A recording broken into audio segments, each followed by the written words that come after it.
honrar o imperador, expulsar os bárbaros, disse Tokugawa. Sim, o período Edo parecia promissor nas mãos do Shogun Tokugawa Ieyasu. Já eram 200 anos de relativa paz. A guerra agora era outra. A fome insaciável de 1830 não terminou com a revolta popular. Afinal, plantas não voltam a crescer nem desastres naturais desaparecem apenas com brandido de espadas e alguns urros raivosos. Além disso, ainda que mal usassem as armas de fogo trazidas pelos estrangeiros, havia um boato de que logo o cenário iria mudar. O país mantinha os portos fechados para o exterior, contudo, o comércio com ele crescia lentamente. Tonari no Hanawa, Akatsuki. O pessimismo rondava o coração japonês, principalmente quando viam o luxo no qual viviam alguns samurais. E a riqueza acumulada nas mãos de poucos.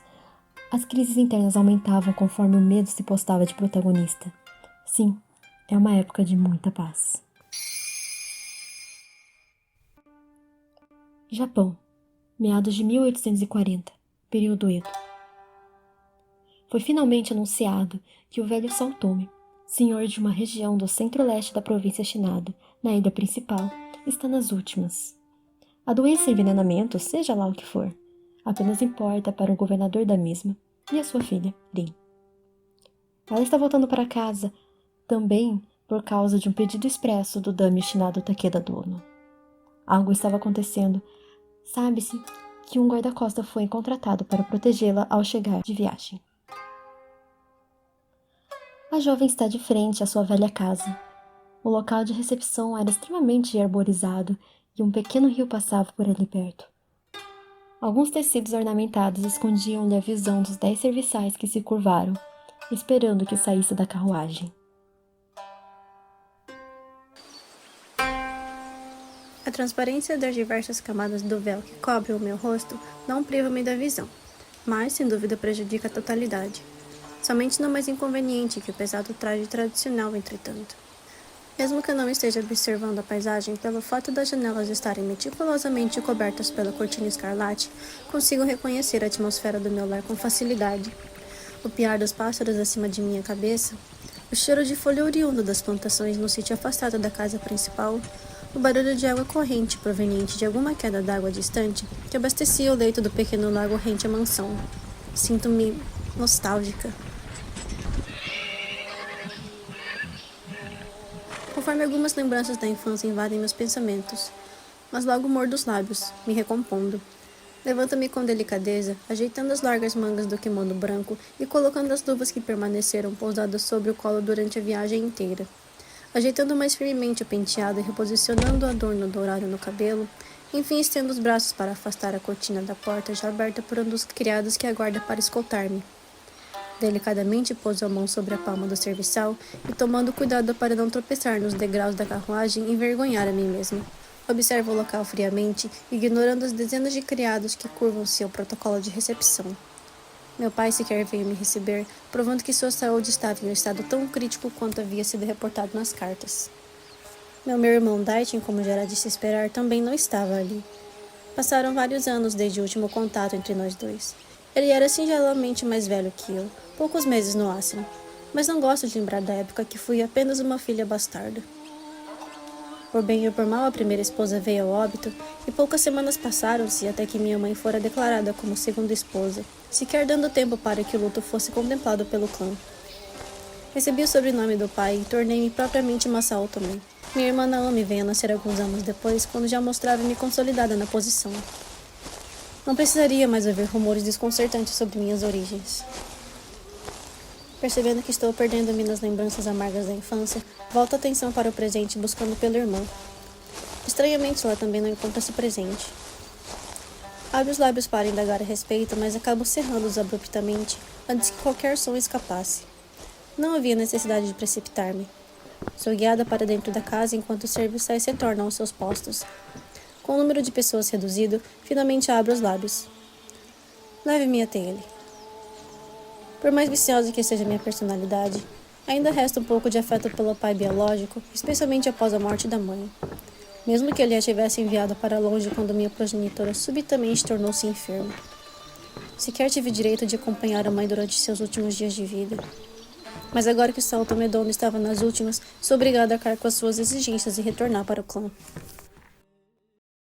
Lin, ao se deparar com a porta de madeira cuidadosamente ornamentada, em prata e ouro, ainda que tivesse afeto pelo seu pai, o pensamento do seu afastamento abrupto, pós-morte, da sua mãe pairava pesado sobre seus olhos.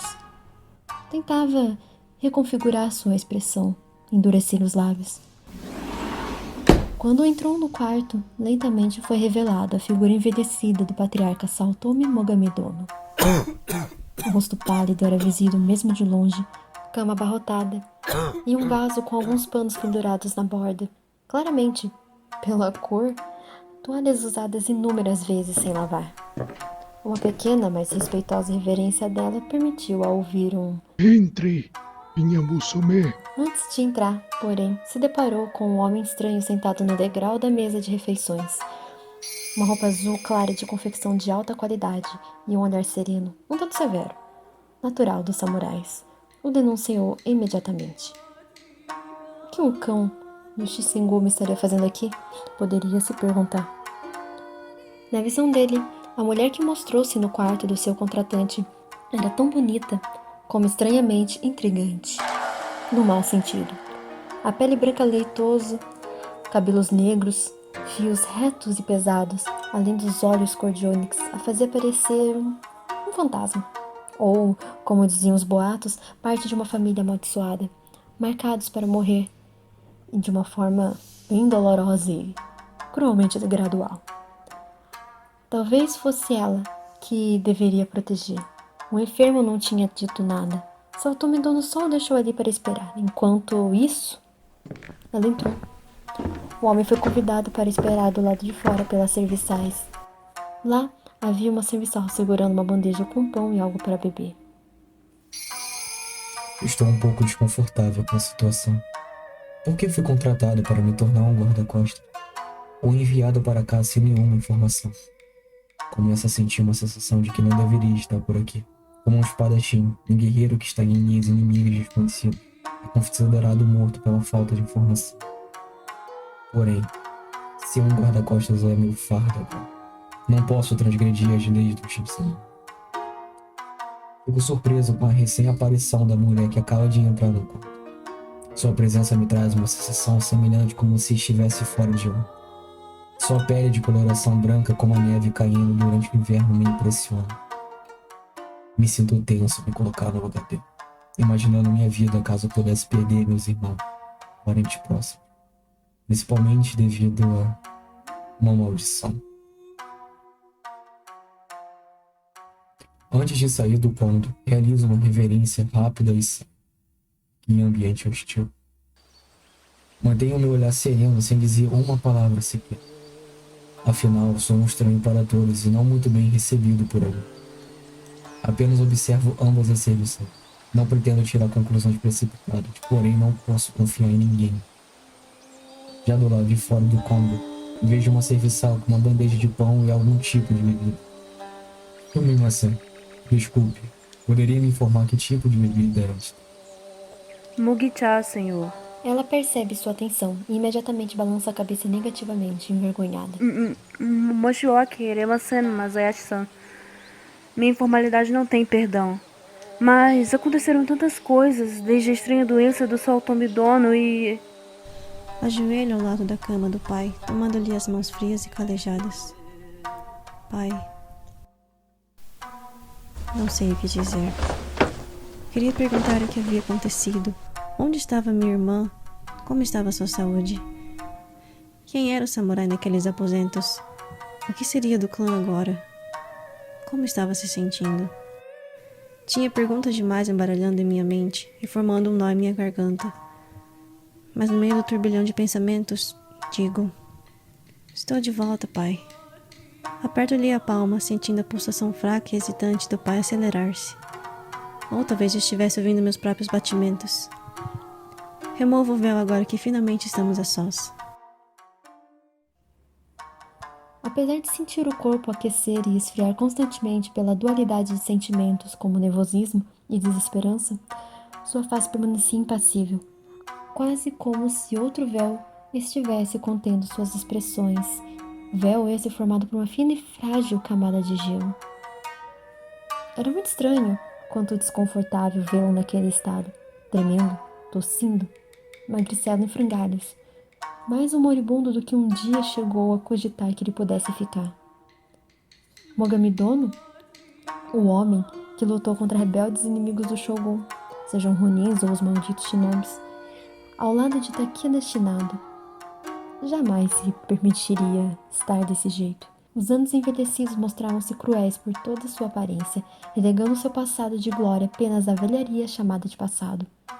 Ninguém diria que esse velhaco, semi-defunto nessa cama, sobreviveu com sucesso aos anos da conturbada governança de Yashige e Shigeyoshi, um Japão inundado de corrupção e desastres naturais. De qualquer forma, o que o deixa menos impressionada é saber que possivelmente também fosse reflexo de mais de 100 anos do seu pai. Com maldição ou não, a idade já era motivo suficiente para preocupá-la. Ele leva a mão ao seu rosto. Seus dedos machucam sua pele tão cuidada. São grossos, cheios de calos e cicatrizes. Não era necessariamente ruim. O gesto me lembrou de minha mãe. O quanto ele lutou para ficar com ela. Uma estrangeira em uma terra que via sua nacionalidade e religião com maus olhos por um bom tempo. O quanto a amava, até o amor não ser mais o bastante. Nunca é tarde demais. Não gosto desse olhar, Rin. Vê-la como sua mãe me olhou no seu leito de morte me enoja. Ainda não morri. Recomponha-se. Ele segura forte meu queixo. Indiscutível repreensão. Ótimo. Enfim, este minuto contigo era só o que eu precisava. Vai assumir seu lugar na liderança deste clã.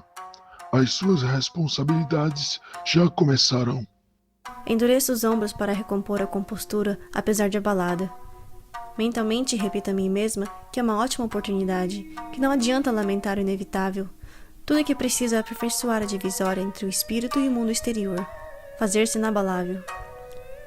Levanto-me arranjando rapidamente as vestes para recompor a postura elegante e apresentável antes que adentrassem os aposentos.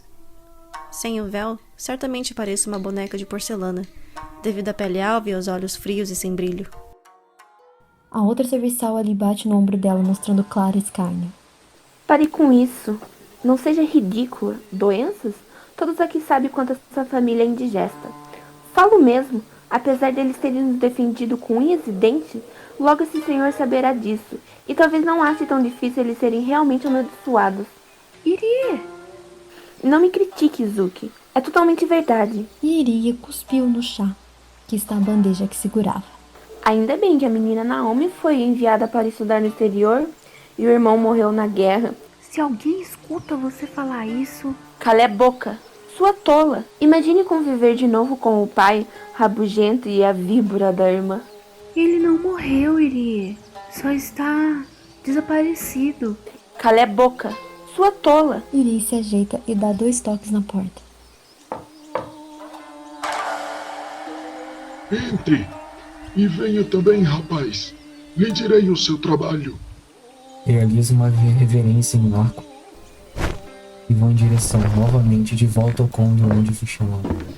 Me aproximo da porta e me apresento de prontidão, mostrando minha presença.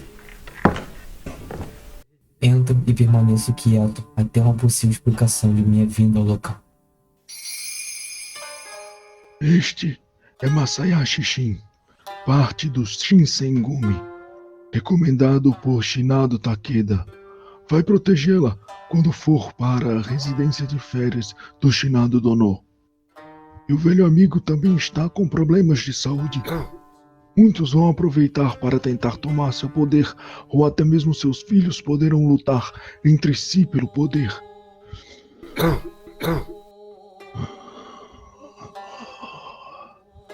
Esta é minha filha Saotomi Rin. a mais velha, herdará o poder da nossa família, agora que estou nas últimas. Shin foi mandado se aproximar até mais perto da cama. Conseguia ver de perto a jovem garota, aquela que deveria proteger. Se foi a mano de Shinado Dono, governante da província em questão, logo era algo de absoluta importância. E, claro, seria incrivelmente bem remunerado, não se limitando a dinheiro. Não que se importasse com isso. O chá servido pela serviçal aromatizava o ambiente, postado na cabeceira. Ela não saiu enquanto o Saltomendono não ordenava para tal. Há 2 copos, um para o senhor e outro provavelmente para a filha. Sua responsabilidade, minha filha, será infiltrar-se na corte de Shinado e rezar pela boa transição do poder. Nada poderá acontecer até a cerimônia, que será daqui a algumas semanas. Mantenha os filhos deles tranquilos, pacientes e em harmonia. Será essa a sua prioridade. Permaneço imóvel, apenas acompanhando a movimentação no aposento com os olhos. Não menciono querer beber o chá servido. Motivo, principalmente por não confiar nem um pouco na maioria dos criados que serviam São Otomês. De início, devido aos trotes da infância resultantes da hostilidade por ser bastarda. Mas com o surto de enfermidade da família, confiar em beber qualquer coisa oferecida naquela casa é quase uma afronta. Talvez por estar suficientemente familiar com tais métodos para levantar a guarda dessa forma. Se é seu desejo, será meu prazer cumpri-lo. Dou um sorriso cortês, sem realmente deixar transparecer qualquer tipo de emoção. Encaro o samurai analisando sua reação a respeito do assunto. Entendo perfeitamente, Saltomendono. É uma honra. E me reverencio de forma que possa transparecer total respeito e dedicação ao Saltomendono. Todavia, mesmo que a remuneração seja alta, não me importo com o dinheiro recebido. É preciso bater na ferramenta enquanto está quente. Sinto o cheiro de tempestade no ar. O nome, nem a reputação de vocês irão protegê-los. Não sejam um idiota em pensar que espada e renome resolverão o assunto. O velho moribundo se sentou na cama, resmungando de cansaço e dor. Então, pegou uma das xícaras de chá, mas parou ao levar à altura da boca. Ele olhou bem para a serviçal, Iria, e não desviou o olhar dela ao beber. O líquido parece sólido ao descer pela garganta. Ao pôr de volta a bandeja, a xícara estava levemente quebrada e a mão dele claramente vermelha. Alguma pergunta inoportuna, criança? Se não, tenho fora daqui. Nenhuma, pai. Descanse bem. Orarei por sua recuperação. Sreishmas. Viro-me preparada para sair, mas não sem antes encarar Masayashi Shin, claramente avaliando e estudando o homem. Meu pai havia confiado minha segurança a ele, mas não estou convencida se deveria de fato confiar nele. No fim das contas, confio apenas em mim. Nem mesmo Naomi, minha querida irmã, é capaz de penetrar o sentimento de desconfiança que paira em meu peito. Não que seja algo ruim. Sou uma víbora, de fato, mas tornei-me assim devido à ciência de encontrar-me em um ninho de cobras. Contando que Masayashi não seja um obstáculo ou inimigo, não tem necessidade de ser tão abertamente hostil com o samurai. Por isso, fecho os olhos por um breve momento e apresento-lhe um sorriso cortês. Yoroshiku onegai shimasu. Estou sob seus cuidados, Shin-san.